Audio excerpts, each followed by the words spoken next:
Hey, it's Prerak, and this is the reveal of Project Laura, wrapped in satin white.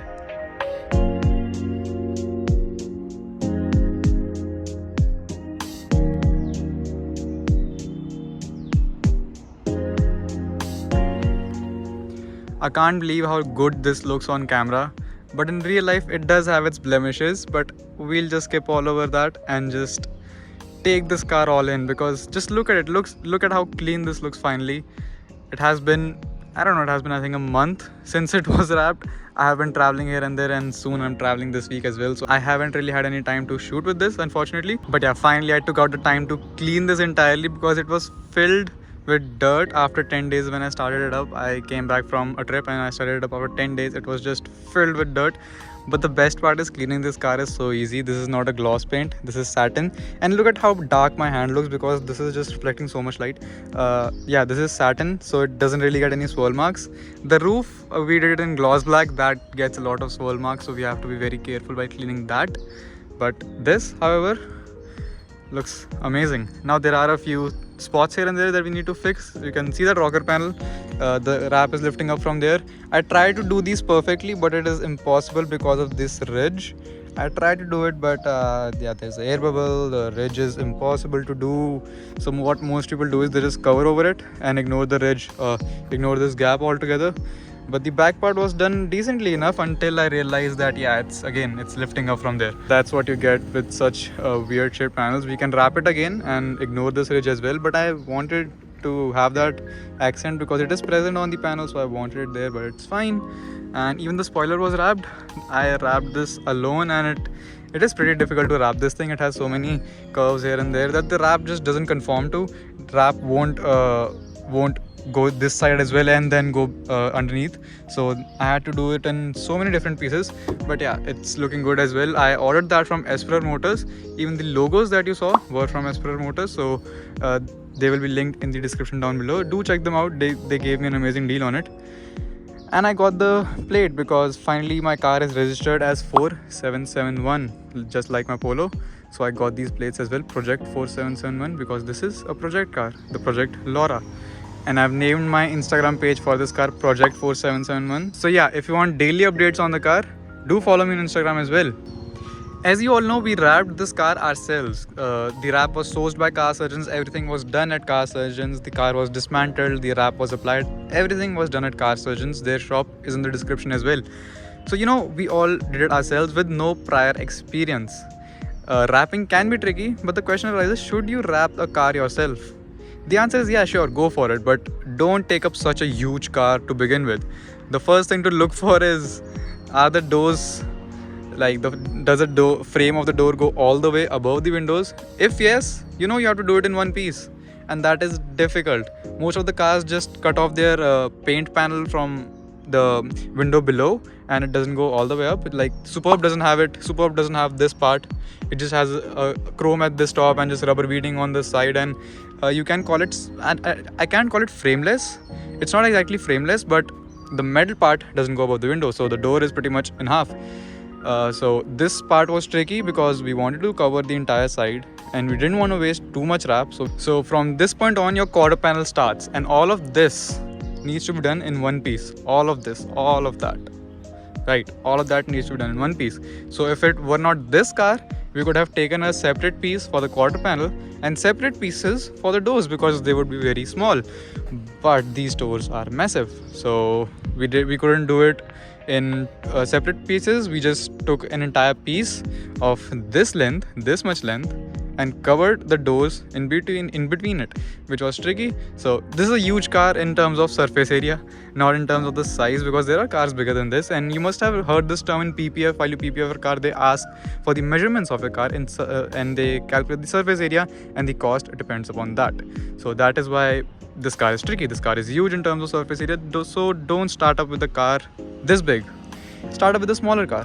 It would be very easy. And even if you do start with a smaller car, you are going to waste a few panels. You know how many panels we wasted? We wasted this fender.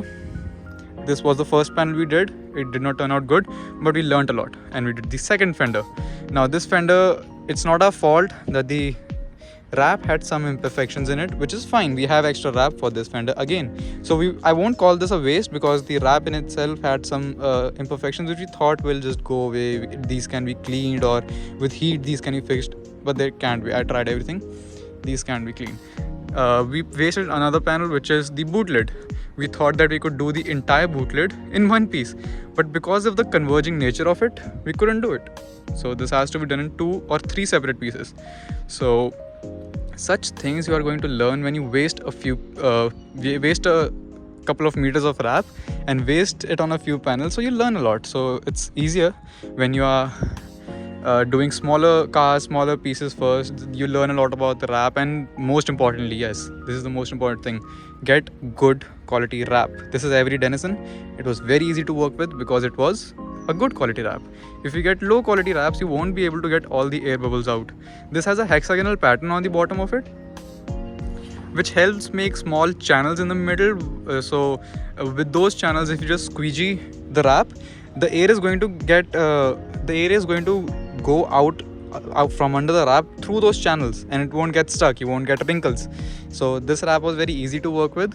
My first experience of wrapping has been really good with this car. It was so much fun. But if you ask me, would we do it all over again, I would not want to do it on this car. It is pretty difficult to perform. So on camera you won't be able to see any blemishes. If I just take 2 steps back, you'll say, wow, that's perfect. But if you go closer, then you'll see that in some places, as you can see here, you can see wrinkles. Yeah, you can see wrap is lifting up from here. Yeah, this needs to be redone. You can see it is lifting up from here. You can see the air bubble. Yeah, so all of those things are going to be there, but only the person who has applied the wrap will know about it. And on camera, just look at this amazing thing. On camera, it'll look amazing. You know, there has been a small mishap. Before I could reveal the wrap, someone decided to hit the bumper slightly, and that has ruined this much part of my wrap. And you know, this is one of the longest pieces of the car. This bumper starts from all the way there. It is so long, ends all the way there. It's really long. It's longer than the roof. It's longer than the bonnet. The amount of wrap you require for this is insane. So we can't just wrap it again. We can repair it in patches, but I don't think I'll be doing that either. It's fine. They call it a nazar battu, so that's going to stay. It is necessary. So yeah, this is the Project Laura wrapped. That is step 1 complete. Aesthetics on the exterior are sort of taken care of. Wheels are pending. Wheels have arrived. Should I reveal which wheels I got? I don't know. Should I or should I not? We'll see what my mood is when I'm editing this video. But yeah, wheels have been ordered. Wheels have arrived. I mean, initial plan was to get the VR6 rims on it, but I got a decent deal on 18 inches, and I've always wanted to go 18 inches on this car. So yeah, I got 18 inches because then I'll get 18-inch tires, and then in the future when I'll get better 18-inch wheels, I won't need to reinvest in tires. That's what my thought process was with this. So yeah, 18-inch wheels are ordered. I'm not sure if I'll be revealing them yet because they look so good on the car, but this car needs to be lowered as well.